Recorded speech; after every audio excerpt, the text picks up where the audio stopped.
Í þessu vídeo þá ætla ég að fara svona mjög stuttlega hratt yfir áhrif þessarar fosfórsbrúar sem að hann á að fara að byggja í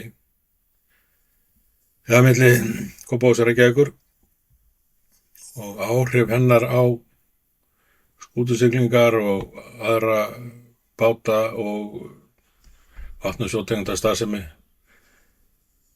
þarna á svæðinu.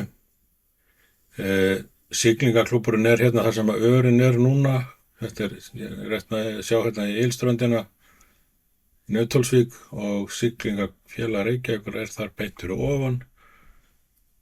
Þetta er fréttin úr Morgunblaðinu í dag og sem sagt 21. mars 2026 sem að ég fæ myndina úr.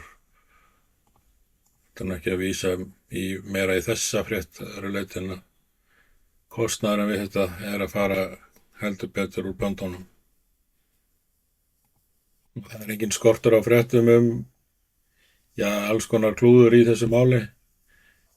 Hér er bara þriðjudagur undan önnur frétt í Morgunblaðinu.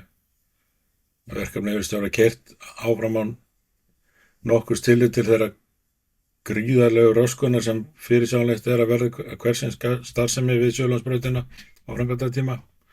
Getum tekið hérna, þetta kemur frá Hæstaréttarlögmannum Gunnar Jónsson og Gísli Gunnar Hall á Mörkinni, lögmannsstofu. Þeir hafa gert sem sagt samantekt fyrir einhver alveg frá útækt fyrir mörg fyrirtæki sem hérna við Suðurlandsbrautina, 15 húsbygginga og svo framvegis. Og það eru gerðar mjög alvarlegar athugasemdir við, eins og segir hérna, vanrækja Reykjavík og borgar betri samgöngur og hafa það rannsóknarskyldu sem aðeins hvílir með undirbúning borgarlínunar. Já, hérna nefnt er að engin raunveruleg tilraun hefur verið gerð til að ná sátt framkvæmdina við þá sem hér ræðir og fullyrðingar víðtækt samráð séu einfaldlega rangar. Og þetta er akkurat upplifun Siglingafélags Reykjavíkur, Siglingafélags Ýmis, Siglingasamband Íslands og fleiri aðila að jú, það var vissulega haft samráð en það var bara ekkert hlustað, ekki neitt sko. Og það er bara vaðið yfir allt á skítuðum skónum. Nú við skoðum síðan nefna deiliskipulag fyrir svæðið sem er hérna gert að Reykjavíkurborg og Kópavogsbæ, brúi Fossvog, deiliskipulag 1. október 2018 og breyting hérna 2019 í janúar. Og kíkjum á hérna og fallega mynd hérna af þessu tölvugerða fyrirbæri. Siglingafélag Reykjavíkur sem sagt hérna sem ég með örinu núna og skulum kíkja hérna á blaðsíðu 25.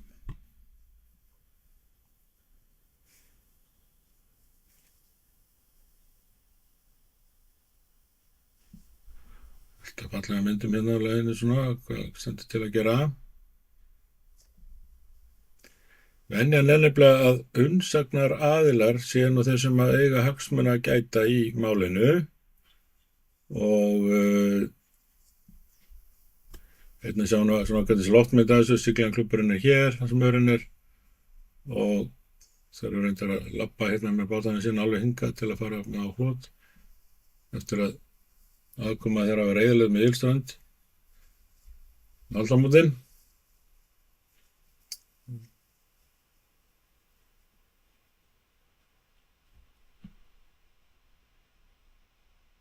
Þessi 25 er þessi síða hér. Við skulum skoða þessa hérna umsagnar aðila. Hverju skildu þeir nú vera? Herðu, við getum séð til dæmis hérna samtökum bíllausa lífstíl. Ég veit ekki alveg hvar þau koma inn í málið.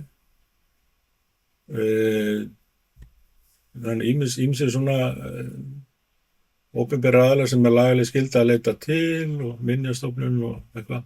Svo er þetta Landssamtök hjólamanna, ég veit ekki alveg hversu mikið þeir eru að hjóla á Fossvoginum. Þeim ekki verið varfið mikið við það, en við Fossvoginn vissulega. Íþrótta- og tómstundar Reykjavíkur náttúrulega hefur fengið umsagnarheimild.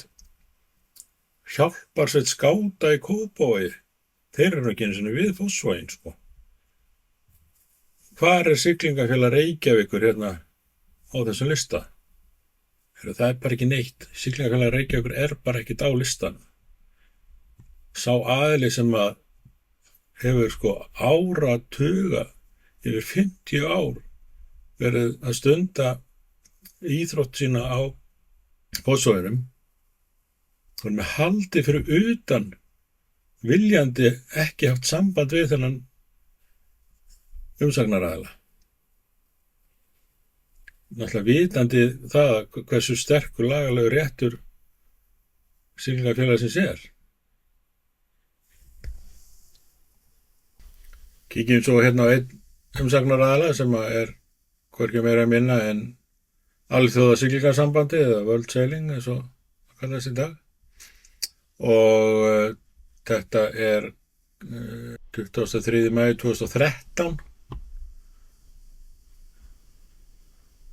Og hér kemur bara í löngu máli sagt og allt það, would be a major setback in our work with your natural federation. Og hér er frétt frá 16. maí 2013, þar sem Úlfur H. Hróbjartsson, þá formaður Siglingasamband Íslands, gerir augljósar alvarlegar athugasemdir við óttasta bátbarna farist við Fossvogsbrú og segir hérna við hefum ekki fengið svör. Þetta er svona það sem við könnumst við. Það er ekkert hlustað á varnaðarorð okkar.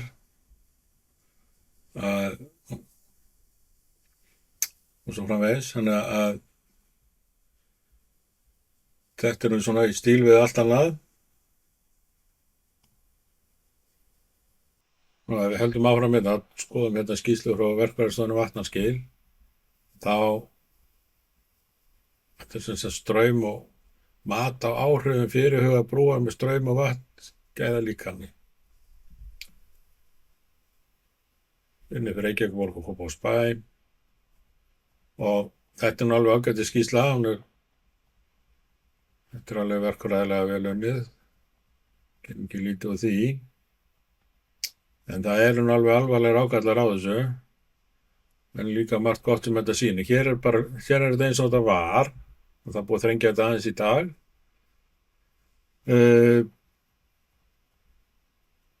Hér er að koma einhverja myndir af svona, þetta er nú svona líkt því sem er að orðin núna.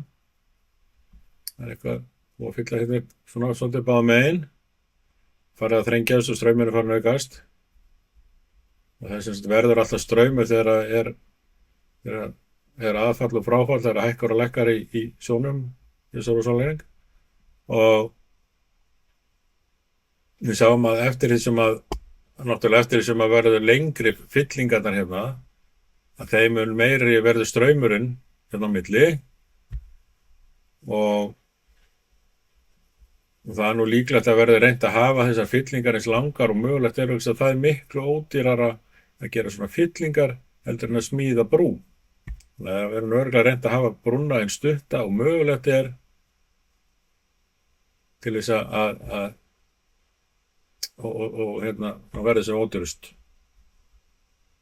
Hérna eru svona straumlíkun, hérna er þetta eins og þetta núna, bara til að saklaust og við þekkjum það sem við erum að sigla hérna. Þetta er bara afskaplega gott svæði til að sigla á og svo er hérna greinilega komið svona sterkar örvar búið að fylla upp í hérna.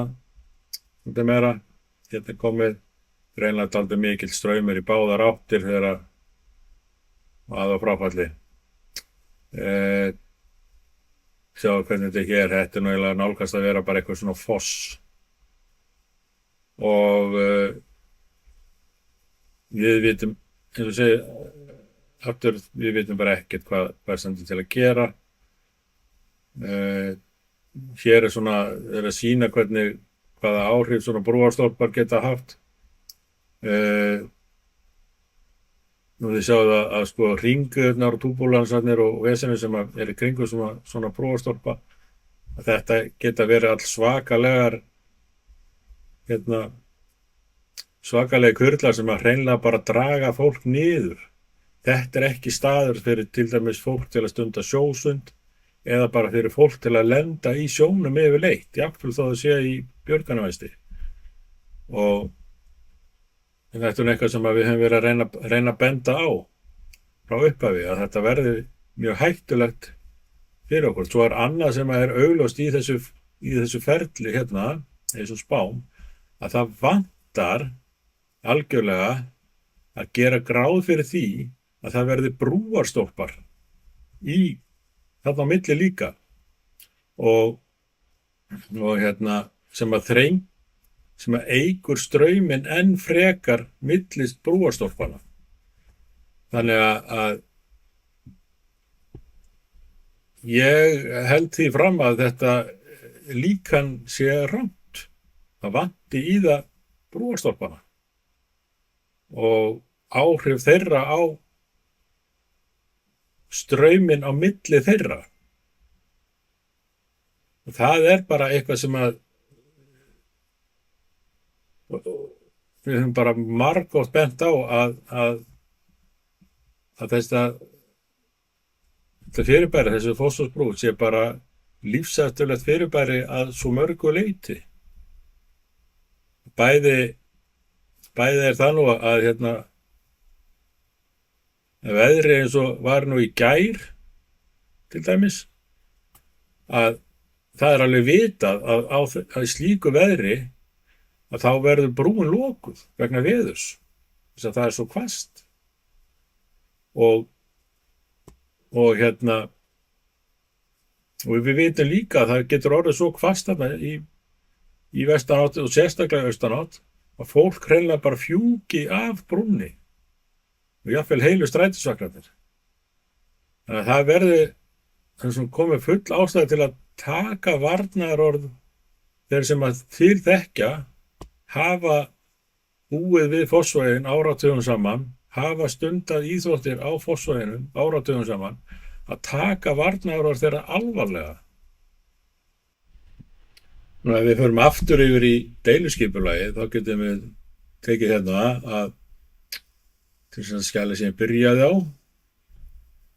að brún getur vinsar átt neikvæð áhrif á starfsemi siglingafélaganna, en þau hafa bent á að heiðbrúnar hafa áhrif á það hvers konar bátar komast undir brún og ekki hægt að ganga og frá því fyrirfram að kælur getur siglt þar undir hættulaust.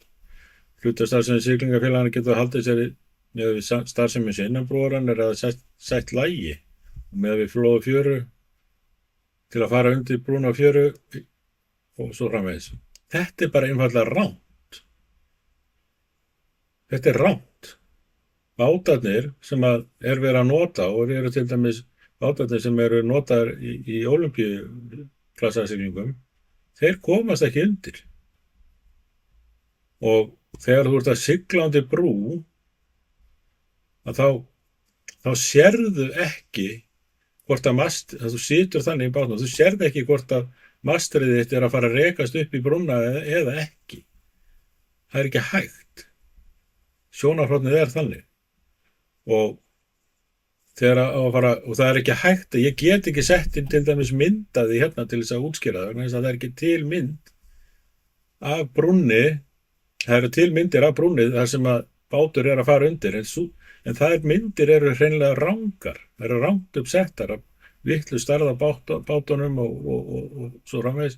Sá bátur bara kemst ekki undir og ég ætla að skella inn smá út af vídeói af reyndar stórri skútu að sigla undir stóra brú og þið getið séð hvað erfitt að sjá hvort að maður kemst undir. Og við það svo bætist að þegar þú ert að sigla bát undir brú að þá stundum ölduhæðin líka og þú ert með meters ölduhæð á Fossvoginum. Báturðinn hann á að sleppa undir en hann að færast upp og niður meter fram og tilbaka. Þá hefur þú bara ekki hugmynd hvort þú ert að fara að komast undir og þar að ekki getur rekið mastrið upp í brúna þegar þú ert upp á öldutoppinum. Þetta er bara galið að halda því fram að það sé hægt að sigla bara undir brúna á skútu. Nú svo kemur nú að því að fólk spyr, og ég er búinn að tala við ansi marga í þessu ferli og alls konar fólk og allir bara segja bara hvað og getið ekki bara verið með siglingarnar áfram á Fossvoginum þó sé komið brú. Nei, það er það sem við erum búin að vera að segja alveg frá upphafi, frá árið 2013. Nei, það er ekki hægt. Brúin er hættuleg fyrir bæði siglingar og sjósund og alla starfsemi þarna í kring. Það er bara ekki hægt. Allt frá Alþjóðasiglingasambandinu, Siglingafélag Reykjavíkur, Siglingafélag Ýmir í Kópavogi og siglingarnir allir aðilar hérna í fjörðinn, allir sem hafa verið að stunda sport þarna við á þessari frábæru útivistarparadís sem Fossvogurinn er, segja nei. Og þá var nú stundum verið komið upp þessi tillaga sem er hérna í Skerjafirðinum og þetta er vissulega verið rætt. Misjafnar undirtektir. Einhverjum vildi halda fram að þessi lófa eru bara dýr. Nú, hér er mynd úr þessari skýrslu sem er úr appinu Strava sem að margir kannast við að hafa í úrinu sínu og það sjáum að langmesta umferðin, það er þessi blálitur hérna, er sem sagt fólk að fælast hér á þessu svæði, kringum Nauthólsvíkina og hérna Siglingafélagið Kópavogi hérna og svo framvegis og svona út hérna og bara á Fossvoginum yfirleitt. Þessi kleinurhringja mynd hérna, þessi punktar eru sem sagt hvar eru skólpdælustöðvar hérna í Reykjavík og einnig í Kópavogi. Heilbrigðiseftirlitið í Reykjavík hefur sagt þið verðið ekkert með starfsemi innan kílómeters, þetta er kílómetersradíus hérna, frá skólpdælustöð vegna þess að þeir fara á yfirfall, lekur sem yfirfall af þegar það er bila og þegar það er bara of mikið vatn að renna í gegnum kerfið, til dæmis þegar það rignir svakalega. Nú, hvar getur þá, væri þetta, gætum við flutt siglingaklúbbinn eitthvað annað? Já, kannski hérna innar í Fossvoginn. Við erum aðeins í það síðar, hérna, enda vídeó á því. Geldiganesið, það er nú, ég eitthvað með trúið hérna ekki að sé engin dælustöð hérna eitthvað staðar. Við skulum að tala á kortið. Hérna getum við ekki verið, þannig að það er bara á grund. Og mögulega kannski væri þetta að vera hér og ég veit að það er alltaf einn auðlóð þarna, það var eitthvað tölunum. Það var ekki eitthvað borga á, væntanlega. Nú, það hefur nú verið sagt, já, ok, kannski fá að vera hálfan kílómetr frá. Og þá er Nauthólsvíkin bara allt í fína lagi og allt í góðum með það. Bæði frá dælustöðinu Kópavogi og hérna Reykjavík. En öðru leyti sjáum við að það er ekkert að vera að fara að flytja hérna siglingaklúbbinn.